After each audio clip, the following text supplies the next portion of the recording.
Welcome to the Comic Storian channel. It is here that we take some of the plot lines to your favorite comic books, video games, and movies, and we break them down into digestible bites, delivering them to you in an audio drama, allowing you to keep up with your favorite storylines and understand what is going on while you go on with your busy day-to-day. The Venom storyline was restarted recently by Donny Cates, and in his storyline, Venom fought against the god of the symbiotes known as Null. But as a part of his storyline, he also brought back Carnage.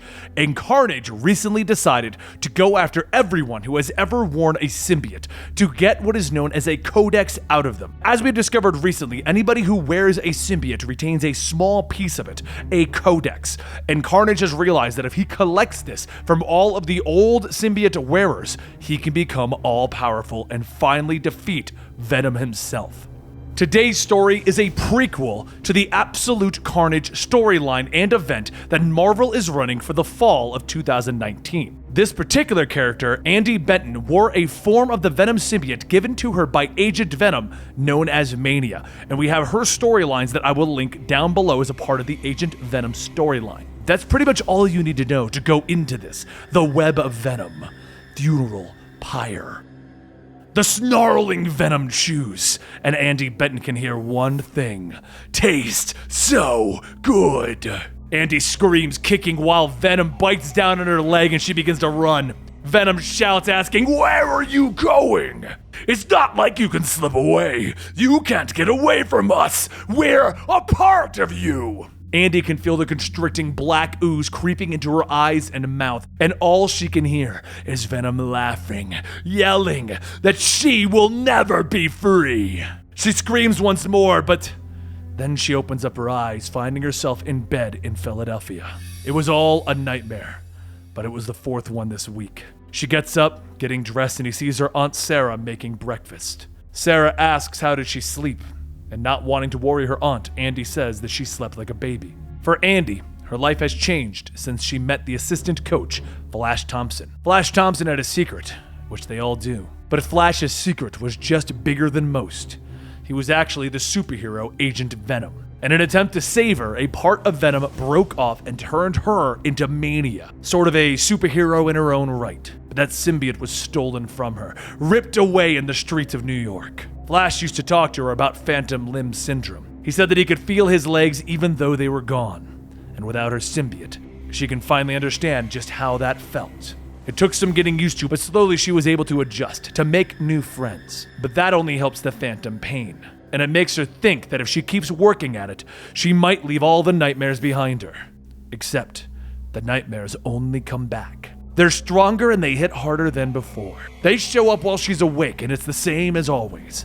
The symbiote brings nothing but death and destruction to all of those around her. When it's all over, she snaps back to reality and she sees that it was all a waking nightmare once again. Her friends smile. They laugh it off that she had an episode.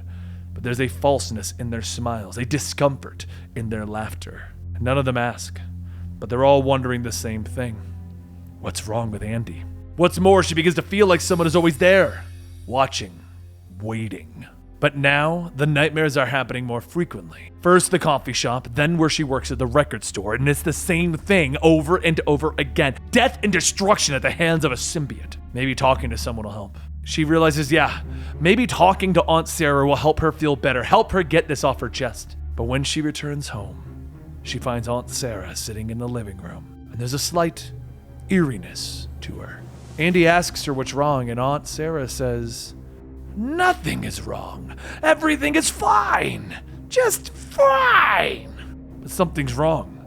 Her voice seems different, not right. Just then, red tendrils seep out of Aunt Sarah's head and they begin to rip her in half. Andy steps back, telling herself that it can't be real, but then a familiar voice tells her, "Oh, it's real, girlie! This ain't no dream! Come here so I can pinch ya!" Carnage claws his way out of the husk that was Aunt Sarah and lashes at Andy. She screams to herself that this can't be real, and then a tendril whips out, slashing her up. And she realizes this is real. She runs out the front door and Carnage begins to ask, "Where are you going? We're not done playing yet. Not by a long shot, girlie." She holds out her arms as she hurries down the sidewalk and she bumps into an old man walking his dog. The old man says that he's sorry, he didn't mean to run into her. Oh God, her arm! She should go to the hospital. But before he could finish, there's a loud sloosh as red tendrils cut through the old man's head. Andy continues to sprint, heading to the nearby park, but just when she stops to catch her breath, Carnage slinks around the corner, yelling, "Gotcha!" She closes her eyes and quietly says, "Rise, monsters of evil!" Using the hell mark that was placed on her during her time as Mania, Andy calls forth the monsters of hell to aid her in her fight with Carnage. Carnage jumps down stating, "Damn girl, you're freaky!" Andy tells him that he doesn't know the half of it. She's marked, cursed by the devil. One of the larger monsters begins to breathe fire upon Carnage and he starts to scream. And then one of the other smaller ones pins him down with him shouting, "No, no more! You're killing me!" But just then Carnage turns one of his arms into a giant spike, stabbing into one of the creatures, and he yells, "Psych!" Andy steps back asking how. Those flames, the hellfire, they should have turned him into ash. He laughs as he walks through the fire, telling her, "That was a nice try, but fire doesn't bother me that much anymore. You ain't the only one who's cursed, girlie."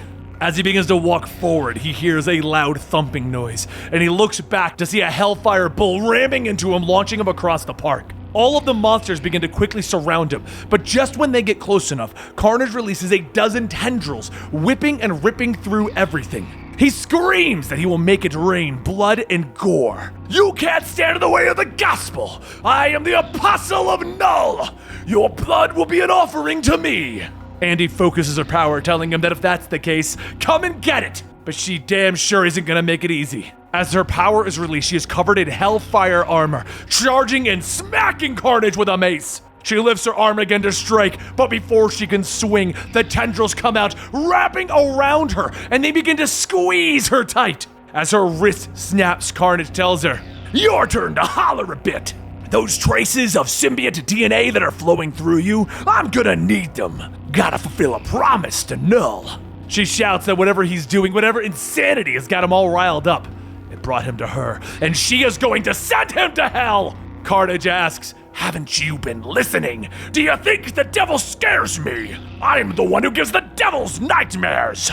He rushes forward, grabbing Andy, telling her, "Soon enough I won't just be good old Carnage, I'll be a god." He turns his arm back into a spike, slamming it into her stomach, stabbing her through her back and out her front. Then one of the hell minions quickly smacks him away, and in that short window of opportunity, Andy is teleported away. She asks what happened. Somehow she was taken away? Demonic self-preservation? At least she'll live to fight another day. As she descends back upon Earth, she lands in New York, but why here? Well, Venom's here, the other Venom, Eddie Brock.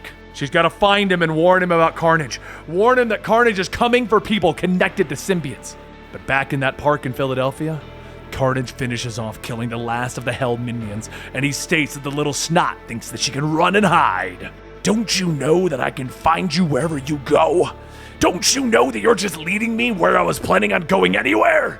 And as everything around him burns, Carnage walks away, whistling to himself.